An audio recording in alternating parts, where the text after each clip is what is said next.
ગુજરાતમાં ચોમાસાનું આગમન થયું ત્યારથી સતત વરસાદ વરસી રહ્યો છે। હવે કેવું વાતાવરણ રહેશે, કેવો વરસાદ રહેશે તે આપણે જાણીશું। આપણી સાથે છે હવામાન નિષ્ણાત અંબાલાલ પટેલ। કાકા, અત્યારે સતત વરસાદ વરસી રહ્યો છે, હવે જૂનનો એન્ડ ચાલી રહ્યો છે, કેવું વાતાવરણ રહેશે? આજે તારીખ 29માં રાજ્યના ઘણા ભાગોમાં ભારે વરસાદની ઝાપટા પડવાની શક્યતા રહેશે, જેમાં લગભગ દક્ષિણ ગુજરાતના ભાગોમાં ભારે વરસાદ ઝાપટા પડવાની શક્યતા રહેશે। સૌરાષ્ટ્રના કેટલાક ભાગોમાં પણ વરસાદી ઝાપટા પડવાની શક્યતા રહેશે। આ ઉપરાંત વડોદરાના કેટલાક ભાગોમાં, મધ્ય ગુજરાતના કેટલાક ભાગોમાં, અમદાવાદ, ગાંધીનગરના ભાગોમાં પણ કેટલાક ભાગોમાં હળવા ભારે વરસાદ ઝાપટા પડવાની શક્યતા રહેશે। આ ઉપરાંત ઉત્તર ગુજરાતના કેટલાક ભાગોમાં પણ હળવા ભારે વરસાદ ઝાપટા પડવાની શક્યતા રહેશે। સાબરકાંઠા, અરવલ્લી, આ ઉપરાંત પંચમહાલના ભાગોમાં પણ હળવા ભારે વરસાદ ઝાપટા પડવાની શક્યતા રહેશે। મહીસાગરના ભાગોમાં પણ હળવા ભારે વરસાદ ઝાપટા પડવાની શક્યતા રહેશે। જી, પરંતુ કાકા, જે રીતે જૂનમાં તો આટલો વરસાદ થયો છે, તો જુલાઈમાં કેવી સ્થિતિ રહેશે?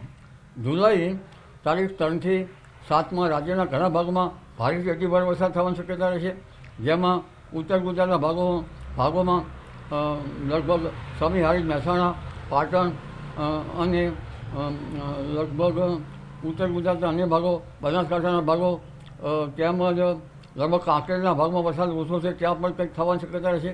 દસાડાના ભાગમાં હજુ વરસાદ છે, પરંતુ વાવણી લાયક અપૂરતો વરસાદ જણાય છે, તો દસાડાના ભાગમાં વરસાદ થવાની શક્યતા રહેશે। સાંતરપુરના ભાગોમાં પણ વરસાદ થવાની શક્યતા રહેશે। એટલે આ બનાસકાંઠાના કેટલાક ભાગો વરસાદ થવાની શક્યતા રહેશે, પરંતુ લગભગ પંચમહાલના ભાગોમાં ભારેથી અતિભારે વરસાદ થવાની શક્યતા રહેશે। ઉત્તર ગુજરાત સહિત લગભગ અન્ય ભાગોમાં પણ ભારેથી અતિભારે વરસાદ થવાની શક્યતા રહેશે। મહીસાગરના ભાગોમાં ભારેથી અતિભારે વરસાદ થવાની શક્યતા રહેશે। જુલાઈ મહિનાની કઈ તારીખો એવી છે કે જ્યારે વરસાદ છે તે ભારેથી અતિભારે વરસાદ થશે? તારીખ 7 સુધીમાં તો મધ્ય ગુજરાતના ભાગોમાં પણ ભારેથી અતિભારે વરસાદ થવાની શક્યતા રહેશે। અમદાવાદ, ગાંધીનગરના ભાગોમાં પણ ભારે વરસાદ થવાની શક્યતા રહેશે। દક્ષિણ ગુજરાતના ઘણા ભાગોમાં ભારેથી અતિભારે વરસાદ થવાની શક્યતા છે। પણ 7 તારીખ સુધીમાં રાજ્યના કેટલાક ભાગોમાં ભારે વરસાદથી નદીઓમાં પૂરતી સ્થિતિ રહે અને લગભગ જળબંબાકાર સ્થિતિ ઘણી બની જાય। નર્મદાના સ્ટાર વિસ્તારમાં વરસાદ થતાં નર્મદા બે કાંઠે થઈ શકે। સાબરમતી નદીમાં પણ પાણીનો આવરો આવે। કાવેરી નદીનું પણ જળસ્તર વધે, તાપી નદીનું પણ જળસ્તર વધે। એટલે તારીખ 7મી જુલાઈ સુધી ભારે વરસાદ છે। પરંતુ ઉલ્લેખનીય છે કે તારીખ 9થી 15માં પણ કેટલાક ભાગમાં ભારે વરસાદ થવાની શક્યતા રહે છે। એટલે આ વર્ષ ભેજ્યું જણાય છે। અને ત્યારબાદ જોવા જઈએ તો તારીખ 13થી 25, 28 કે 29 સુધીમાં પણ પવન સાથે કેટલાક ભાગમાં ભારે વરસાદ થવાની શક્યતા રહેશે। ક્વચિત ક્યાંક કેટલાક ભાગોમાં કાતરા પડે એટલે ગુજરાત હેરી કેટરપિલર, તો તદ ભાગમાં વરસાદ ઓછો આવતો હોય છે। જી કાકા, અષાઢી બીજના કહેવાય છે કે અષાઢી બીજના વરસાદ થાય તો ચોમાસું સારું જતું હોય છે। આ ચાલુ વર્ષે જે અષાઢી બીજ આવી ત્યારે પણ ખૂબ સારો વરસાદ થયો છે, તો એવા કયા નક્ષત્રો છે કે જેના કારણે જુલાઈ મહિનામાં પણ સારો વરસાદ થશે? અષાઢી બીજ વાદળોમાં ઉગે તો સારું। આ વખતે અષાઢી બીજ વાદળોમાં ગરકાવ હતી। અષાઢી બીજની સમી સાંજે વીજળી થવામાં હતી। વાવડ મળ્યા છે કે વીજળી પશ્ચિમમાં, તો કેટલાક ભાગમાં વાયવ્ય ભાગમાં પણ વીજળી થતી હતી। વાયવ્ય ભાગમાં વીજળી થાય તો પવન સાથે વરસાદ આવવાની શક્યતા રહેતી હોય છે। એટલે અષાઢી બીજની વીજળી એક વરસાદના સાક્ષીરૂપ છે। પરંતુ પાંચમની એટલે આજે સમી સાંજની વીજળી થાય તો સારું।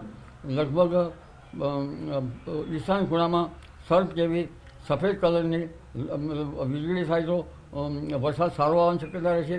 એટલે પાંચમની અને લગભગ સટની વીજળી કંઈક અંશે પણ જોઈ સારી રહે। નોમની વીજળી પણ જોવાનું મહત્તમ છે।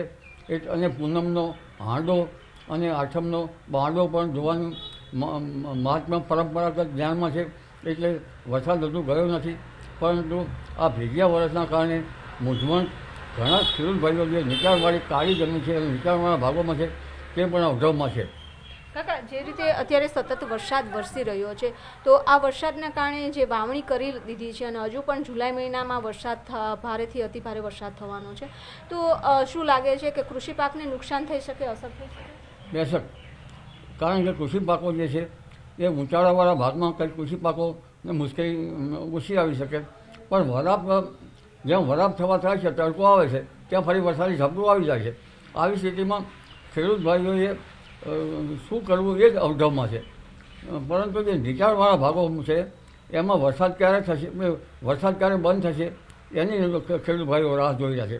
કારણ કે વરાપ ન થાય તો કૃષિ પાકો મોડા વવાય.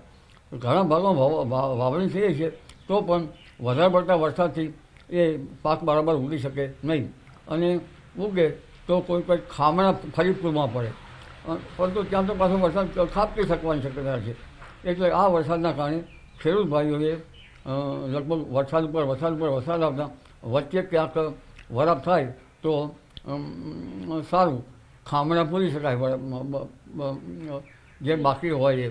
પરંતુ આ ભેજિયા વર્ષમાં જો વધુ વરસાદથી નુકસાન થાય તો લગભગ અર્લી વેરાયટીઓ વાવવાની સ્થિતિ પણ ઊભી થઈ શકે. જી, તો અત્યારે સતત વરસાદ વરસી રહ્યો છે અને હજુ જુલાઈ મહિનામાં પણ જળબંબાકારની સ્થિતિ હોય તેવા સંકેતો મળી રહ્યા છે. કેમેરામેન હિરેન શાહ સાથે વી પટેલ, ન્યૂઝ 18 ગુજરાતી, ગાંધીનગર.